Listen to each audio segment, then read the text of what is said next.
ওদেশে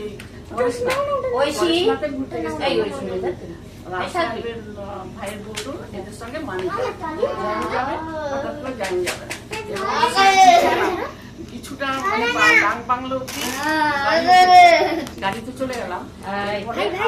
ওরা কি করলো, ওরা হেঁটে গেছে, আমরা গাড়ি রেখে আমরা পড়াশোনাতে একদম মাথায় উঠেছি।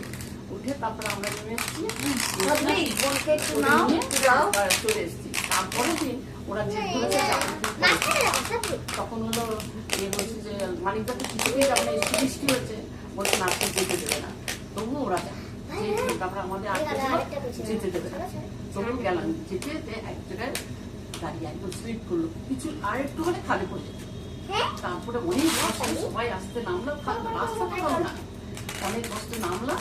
নেমে তখন আমি যাবো না বলছি, মালিকটা বলছে আমি যাবো না, মালিকটা উজ্জ্বল করে আমাকে নিয়ে যাবে। তারপর সে অনেক কষ্টে আস্তে আস্তে তুলে গেলে সব খাতে চলে যায়। তারপরে অনেক রেখে গেছে, আমি আসবো না বললো, অনেকটা রেখে গেছে, আমি আসবো না বললাম, বাবুরা জোর করে নিয়ে এলো। তারপরে মালিকটা বলছে তুমি গেছো বলে দেখো আমরা যদি নিয়েছে গেছি, আমাকে আমি নিয়ে একই করে বসে গেল। এইসব মনে পড়ে।